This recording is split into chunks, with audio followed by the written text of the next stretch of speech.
दोस्तों स्वागत है आपके अपने चैनल सिविल साइट विजिट में। दोस्तों आज का वीडियो हमारा है बार बेंडिंग शेड्यूल पे। ये वीडियो जिन सिविल इंजीनियर को बार बेंडिंग शेड्यूल सीखना है वो कंप्लीट देखना, क्योंकि इसमें मैं बेसिक से बेसिक जो एक कड़ी होती है ना वो बताने वाला हूँ जो हर सिविल इंजीनियर को पता होनी चाहिए। उससे पहले जो नहीं है सब्सक्राइब कर लो चैनल को, और वेबसाइट पे सब कुछ मिलेगा, जॉब के लिंक, आईएस कोड, ब्लॉग वगैरह सब चीजें आपको civilsitevisit.com पे जाके मिल जाएंगी। तो स्टार्ट करते हैं। सबसे पहले हमारा एक बीम है, नाम दे देते हैं इसको एक B1। ठीक है, ये आगे कॉलम 400 बाय 400 का कॉलम है रहा, 400 mm बाय 400 mm, 400 ऐसे है, 400 ऐसे है। ठीक है, वीडियो थोड़ी लंबी होगी, सबर रखो, पेशेंस, क्योंकि सिविल इंजीनियरिंग है ही एक पेशेंस का मामला। तो पेशेंस रखो, काफी चीजें मिलने वाली हैं सीखने को। तो एक सेक्शन हम काट लेते हैं। ये एक सेक्शन ये आगे, इसको मैं दिखा देता हूं ऐसे, मतलब इधर से हम नीचे देख रहे हैं। तो ये एक सेक्शन ये आगे बीम हमारा कुछ ऐसा दिखेगा अगर हम सामने खड़े होकर देखेंगे। देखो, जब भी सिविल इंजीनियर हो ना आप, तो ड्राइंग पढ़ना आना ही चाहिए। तो बेसिक क्या है जो सिविल इंजीनियरिंग का स्किल, जो मैं आपने एक वीडियो देखी भी होगी, 7 स्किल बताए थे जो आने, उसमें से एक बार बेंडिंग शेड्यूल भी है, उसमें से एक ड्राइंग भी है। ड्राइंग पढ़ना आपको आना चाहिए। तो ये ड्राइंग देखना ही है, एक सेक्शन देखना, उसकी एक कला है। तो ये हो गया। तो एक सेक्शन काटी हुई है। ये जो LY3 ये लिखा है वो मैं बताता हूं आगे। पहले आपको थोड़ी ड्राइंग दिखा देता हूं, क्या क्या इंट्रोडक्शन देता हूं, फिर हम बार बेंडिंग शेड्यूल स्टार्ट करेंगे। और जिनको नहीं पता बार बेंडिंग शेड्यूल, वेट करो, वो भी बताऊंगा मैं। ये आ गया 13 मीटर का हमारा स्पान है, और बाकी ये कॉलम के अंदर हमारा डेवलपमेंट लेंथ जाएगी, बताऊंगा आगे जाके। फिर ये बेसिक डिटेल होती है जो ड्राइंग पे दी रहती है, मेंशन होती है, और आपको पता भी होनी चाहिए। यहाँ ड्राइंग पे नहीं होंगी तो आप ये लेके चल सकते हो। पहले हुक, जो हुक होती है, ये हुक आप सामने देख रहे हो, ये होती है जो, ये 10D आपको लेनी है। 10D के आगे क्लियर होगा, पहले लिखते जाओ, यहाँ पढ़ सुनते जाओ। कवर है 40 mm।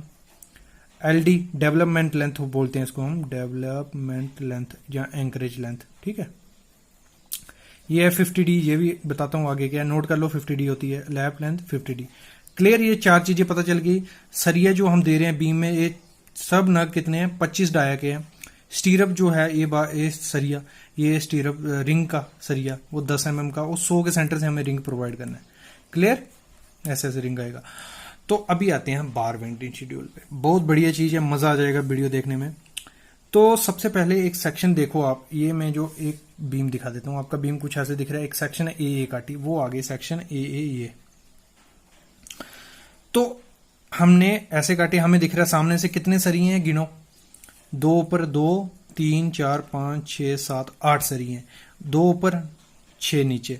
तो बीच में ये क्या है सर, ये मैं आगे बताता हूँ है क्या, लेकिन इसको हम पहले अभी थोड़ा बता देता हूँ आपको। पिन होती है, ये पिन दोनों सरियों को दूर करने के लिए। इसके बारे में और स्पेसिफिकेशन में आगे बताता हूँ, लास्ट में सबका इसका टॉपिक आएगा, वेट करो तब तक। अभी हम बार बेंडिंग शेड्यूल पे आ गए हैं। बार बेंडिंग शेड्यूल जो नहीं है, जिनको नहीं पता है, बार बेंडिंग शेड्यूल होता है जो ड्राइंग होती है, उसमें स्टील का बीम का स्टील दिया रहता है, उसका कटिंग, उसकी बेंडिंग, उसका मतलब एक ना पूरा शेप दे देनी है जिस शेप में वो सरिया यूज होने वाला है। दूसरी चीज, इससे क्या होगा, एक तो जो वेस्टेज होती है वो कम हो जाती है, और कोई भी प्रोजेक्ट की अगर अच्छा प्रोजेक्ट होगा जिसमें सरिये की वेस्टेज 3% होगी, तो वो एक अच्छी वेस्टेज गिनी जाती है, एक एक्सेप्टेबल वेस्टेज गिनी जाती है कि किसी अच्छे इंजीनियर ने बार बेंडिंग शेड्यूल किया है या किसी अच्छे कॉन्ट्रैक्टर ने वो काम किया है। तो 3% से ज्यादा वेस्टेज आपको नहीं करनी है। जो भी होगा, अगर 10 टन है, 10 टन में से 300 kg आपकी वेस्टेज होगी तो चलेगी, उससे ज्यादा हुई तो वो खराब चीज है। ठीक है, 300 नहीं, सॉरी 30।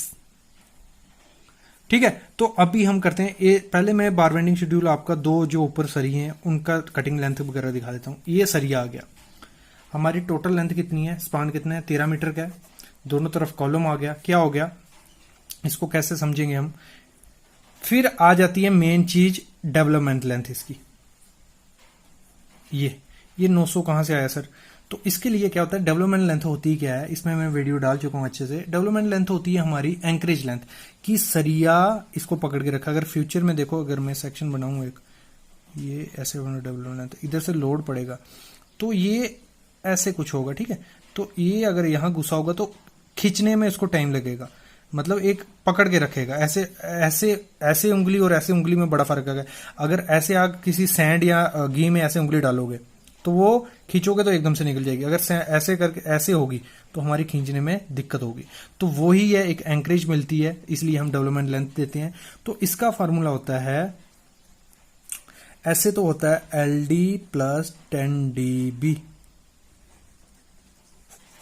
लेकिन यहां मैंने सिर्फ LD लिया है। LD हमारा क्या है 50D, 50D आगे 50D, 50D D क्या है हमारा 25 mm का बार, 50 इंटू 25 हो गया हमारा 1250। क्लियर। अब ये माइनस 350 क्या किया है मैंने, देखो ये जो इधर से इधर क्या है कॉलम हमारा 400 mm का। वीडियो थोड़ी लंबी होगी, कंप्लीट देखो, बड़ा मजा आएगा। 400 mm, तो 40 mm का हम कवर इसमें ले रहे हैं, ठीक है। कितना mm का, 40 mm का, लेकिन 10 mm मैंने एक्स्ट्रा ले लिया कि हमारा कोई सेफ्टी लेके। तो 400 माइनस 50 कितना हो गया 350। तो हमारा सरिया जो डेवलपमेंट लेंथ गिनी जाएगी वो यहां से लेके यहां तक होगी, यहां से लेके यहां तक। क्लियर। तो वो हो गई 1250 हमारी टोटल आई थी 50D के हिसाब से, माइनस 350, मतलब यहां से यहां 350, बाकी नीचे कितनी बची 900 mm। क्लियर। तो ये आ गया 900 mm, इसका क्लियर हो गया। अभी आते हैं इसकी लेंथ कैसे रखनी है हमने। उसके लिए क्या है, सबसे पहले आपको पता होनी चाहिए लेंथ कितनी है टोटल, 13 मीटर, 13 मीटर प्लस दोनों तरफ 0.400, ठीक है 0.400, वो हो गया हमारा 13.8, ठीक है 13.8 मीटर। फिर दोनों तरफ से कवर माइनस करना है हमने 40 mm, इसको मीटर में कन्वर्ट कर दिया मैंने, 40.040 मीटर माइनस 4.404 मीटर, तो वो हो गया हमारा 1372, मतलब 13.72 मीटर। क्लियर। ये हो गया क्लियर आपको कि हमारा टोटल कितना सरिये की लंबी लेंथ कितनी होने वाली है। अभी हमारी लेंथ आती है जो साइड पे, वो आती है 12 मीटर। तो सर फिर 13 मीटर कैसे सरिया प्रोवाइड करेंगे, तो उसके लिए देते हैं हम लैब।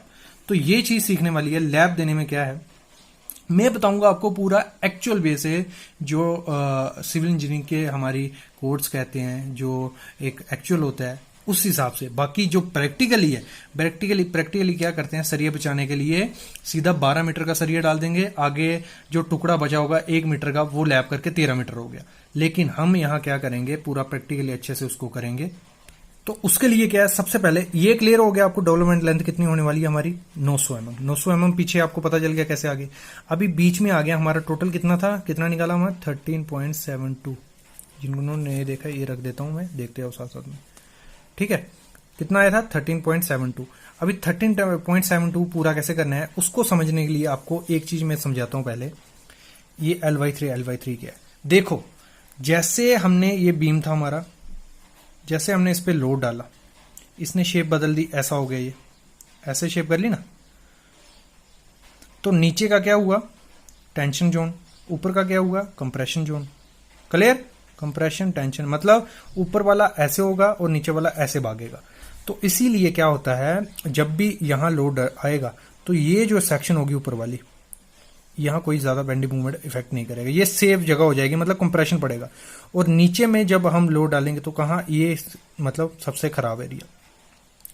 मतलब जब भी लैप देने आपको, ऊपर के मिड स्पैन में दे दो कोई दिक्कत नहीं है, और नीचे के कभी भी मिड स्पैन में देने आपको कहां देना है, L/3 के एरिया में, मतलब सेंटर को छोड़कर साइड पे दे दो। क्लियर हो गया क्यों देना है, क्योंकि जब लोड पड़ेगा ऊपर वाला कंप्रेशन ऊपर, ये सेफ हो जाएगा और नीचे वाला इधर वीक हो जाएगा। तो इसलिए हम यहाँ कर्टेल वाले यहाँ एक्स्ट्रा बार भी प्रोवाइड करते हैं, याद रखना। तो ये हो गया, ये क्लियर हो गया आपको ये चीज। अभी हम इसी हिसाब से लैब भी देंगे। तो टोटल कितना था, इसको सिंपल करने के लिए हम सेंटर देना, ऊपर वाला सेंटर में सरिया देना हमने, तो 13.72 है, उसको डिवाइड कर देना जो भी आएगा। तो मैंने ले लिया 7 मीटर हमारा सेंटर में आता है, ठीक है। ऐसे अगर हम इसको डिवाइड करें 13.2 करो कितना आता है, 6 पॉइंट कुछ आएगा, तो मैंने ले लिया 7 मीटर, मतलब सेंटर में आ गया, ठीक है। 7 मीटर प्लस ये लैब आ गया 1250 mm, ठीक है, लैब आ गया ना। फिर बाकी बचा कितना 6.72, इसको मतलब 7 प्लस ये माइनस कर देना है इसमें से, तो आपका ये आ जाएगा। क्लियर हो गया। इसमें कुछ दिक्कत है तो कमेंट करना, मैं बता दूंगा क्या हुआ है। समझ गए हो गया, आई होप। तो अगली चीज देखो, ऊपर क्या बोलते हैं, हम बात क्या कर रहे हैं, ऊपर के सरिये की। देखो 2 सरिये थे ना ऊपर, हमारा कैसा था, ये था 2 सरिये थे ना ऊपर। तो अभी एक का आगे लैप, एक जगह तो लैप कभी नहीं देना, हमेशा याद रखना आपको लैप हमेशा क्या करना है, स्टैगर्ड, मतलब एक यहां होगा दूसरा यहां होगा, एक साथ कभी लैप नहीं देना है दोनों सरिये का। तो इसको समझने के लिए क्या करना है, हमेशा लैप का अब दूरी कितनी होनी चाहिए, 1.3 into L D. 1.3 into L D कितना हो गया, 1625। ठीक है, 1625 मतलब ये ऊपर के सरिये दिखा रहा हूं मैं, एक का लैप ये आ गया, एक सेंटर में आ गया, तो दोनों का डिस्टेंस यहां से यहां कितना होना चाहिए, 1625, मतलब दोनों का होना ही होना चाहिए।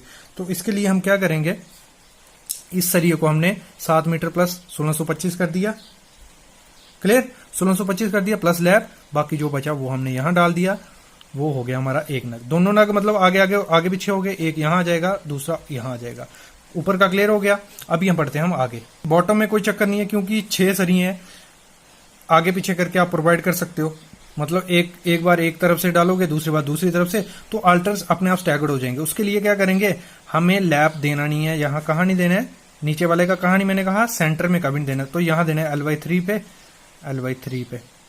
तो अगर हम 1372 था हमारा, 1372 लेंथ टोटल, तो उसको डिवाइड करेंगे 3 से, तो कुछ 4 मीटर कुछ आता है। ठीक है, तो 4 मीटर कुछ आता है, तो एक हमने सर ये दे दिया, चलो 4 मीटर पे, दूसरा लैप आ गया, बाकी जो बचा वो हमने यहां डाल दिया।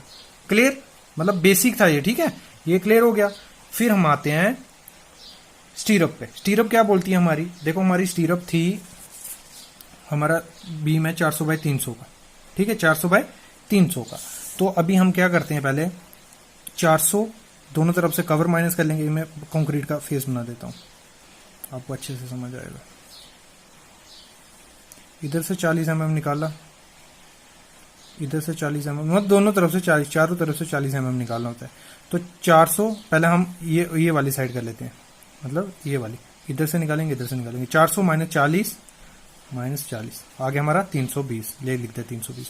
इस तरह हमारा कितना था, 300 माइनस दोनों तरफ 40, यहां से 40 220, ये लिख दे 220।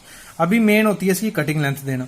जैसे मैंने स्टीरअप का बताया था पीछे, 10D क्या होता है, ये हुक होती है, 10 इंटू कितने डाई का हमारा सरिया था, मैंने पहले बताया आपको 100 mm का, 10 mm का, सॉरी, 10 इंटू 10 हो गया 100 mm।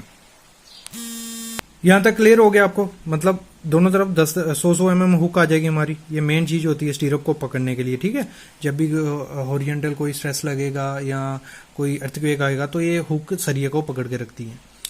तो ये क्लियर हो गया। अभी निकालते हैं इसकी कटिंग लेंथ, ये आपको मेन आनी चाहिए। इसमें क्या है, देखो ये साइड 320 प्लस 220 इंटू 2 क्यों, ये भी इसमें कवर हो गई, क्लियर, प्लस हुक आ गई दोनों तरफ की, 10D हमारा 100 आ गया था, 100 प्लस 100।